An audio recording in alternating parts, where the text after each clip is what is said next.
Vous savez, j'ai pris l'avion un jour.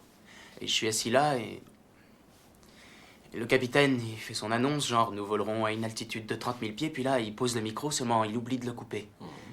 Et il se tourne vers le copilote, et là, on entend... Tout ce qui me ferait plaisir à moi, c'est une bonne pipe et un bon café. Alors l'hôtesse fonce comme une bombe vers l'avant de l'avion pour avertir que le micro est branché, et il y a un mec à l'arrière qui dit « Hé, chérie, t'oublies le café !» Tu as déjà pris l'avion? Non, mais c'est mieux de raconter cette blague à la première personne. Oui, c'est vrai. J'ai déjà baisé, vous savez. Ah oui? Tant mieux pour toi. Le méga-pied. Le méga-pied, oui. Ouais. J'ai eu un rencard cette semaine. Résultat? Bon, Tu vas la revoir? j'en sais rien. Pourquoi? Je l'ai pas appelé. Tu te conduis en amateur. Je sais ce que je fais. Oui. Ouais. Faut pas vous en faire, je sais ce que je fais. Ouais. Mais cette fille, elle est super belle, elle est marrante, elle est futée. Elle est différente de toutes les filles que j'avais vues. Alors appelle-la, Roméo. Pourquoi? Pour me rendre compte qu'elle est pas si futée, qu'elle fait chier le monde? Ouais, je vais vous dire, cette fille est vraiment parfaite pour l'instant et je veux pas foutre ça en l'air. Peut-être que tu es parfait pour l'instant et que tu ne veux pas foutre ça en l'air. Je trouve que c'est super comme philosophie, Will. Ça te permettra de vivre toute ta vie sans jamais avoir vraiment à connaître personne.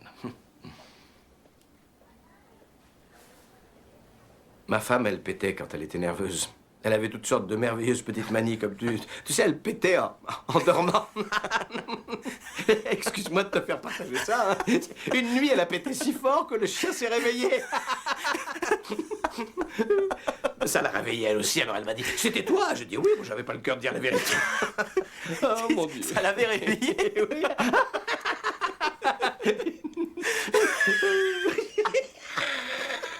Oh Seigneur. Oui, elle est morte depuis 2 ans et voilà les conneries que je me rappelle. C'est formidable, tu sais, ces petites choses comme ça, ce sont les choses qui me manquent le plus. Ce genre de petits travers que je suis le seul à connaître. Ce qui en faisait ma femme. Oh, elle en savait long sur moi, elle aussi. Elle connaissait la moindre de mes peccadilles. Les gens appellent ça des imperfections. Mais c'est pas vrai. C'est ce qu'il y a d'agréable.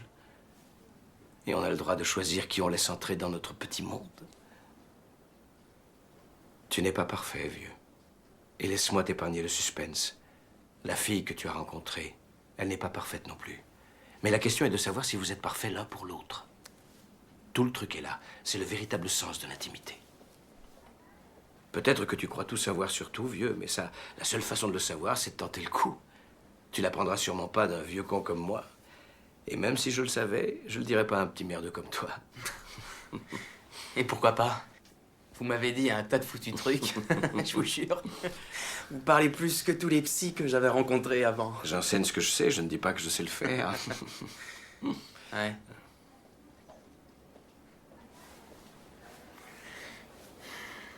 Vous avez déjà pensé à vous remarier? Ma femme est morte.